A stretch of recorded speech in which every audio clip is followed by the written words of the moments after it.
40평생을 초야에 묻혀 지낸 선비 곽재우. 그는 유학에 국한하지 않고 도학, 천문, 지리 등을 익히며 학문의 폭을 넓혔습니다.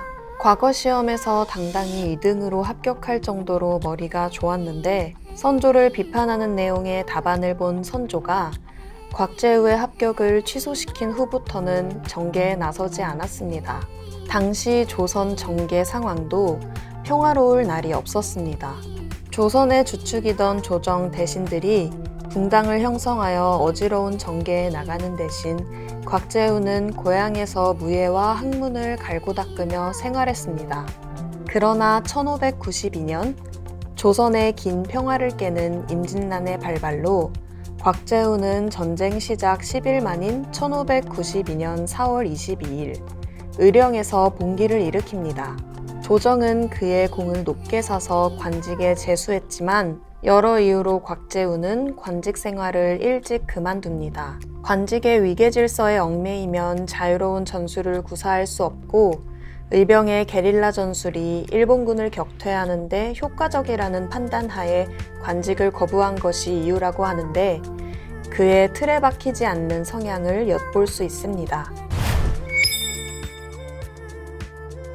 1592년 4월 22일 곽재우는 고을의 느티나무에 북을 걸어두고 의령에서 의병을 일으킵니다. 이미 관리들이 도망친 지 오래여서 관아가 비어 있었지만 이러한 상황에도 곽재우는 적극적으로 군사를 일으킵니다. 굉장한 부호였던 곽재우는 자신의 곳간을 열어 의병과 의병의 식솔에게 먹을 것과 옷을 나누어 주었습니다.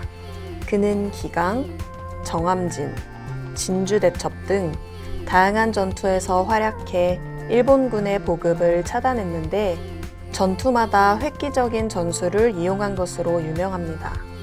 길목에 벌집이 들어있는 나무통을 두고 지나가던 일본군이 보급품을 약탈하기 위해 상자를 열어보게 된다면 벌떼에 공격당하게 하는 전술을 구사합니다. 다음 길목엔 화약이 든 통을 배치했는데 벌떼에 당한 일본군은 통에 벌집이 들어있을 것이라 생각해 통에 불을 지릅니다. 그러나 이번 통에는 화약이 들어있었기 때문에 큰 폭발에 당하게 되고 맙니다. 정암진 전투에서는 다른 의병에게 자신과 같은 붉은 옷을 입혀 적에게 혼란을 주기도 하였습니다. 이런 곽재우가 가장 크게 좌절한 사건은 이몽학의 난이 아니었을까 추측하는데요. 이몽학의 난 발생 당시 이름난 의병장이 주모자로 몰려 위기에 처합니다. 그중 곽재우와 돈독하게 지냈던 또 다른 의병 김덕령이 고신을 당하던 중 사망합니다. 이 사건 이후 의병으로 나섰던 백성들이 나라를 지키기 위해 싸우겠다는 의지를 잃어버립니다. 그럼에도 불구하고 곽재우는 정유재란 당시 조선을 위해 싸우고자 하였고 경상좌도 병마절도사 자리에 올라 울산을 지켜야 한다고 주장했습니다. 그러나 조정에서 이 의견을 받아들이지 않았고 곽재우는 사직서를 내고 초야에 묻혀 살기 시작했습니다. 무책임하고 교만하다는 평을 받으며 유배를 당했고 2년간의 유배가 끝난 후 그는 망우정에서 낚시를 하며 남은 여생을 보냅니다. 신출귀몰했던 홍희 장군답게 설화도 다양했는데요.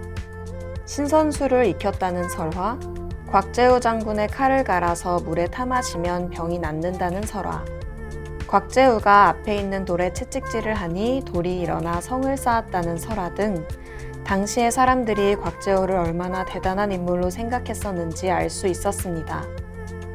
곽재우는 출사에 뜻이 없던 선비였으나 임진란의 발발 직후 의병을 모집하여 큰 활약을 한 인물로 그의 적극적인 활동 덕분에 경상 우도 지역을 적으로부터 보호할 수 있었고 이순신 수군의 후방도 일정 부분 안정화되었다고 평가할 수 있습니다.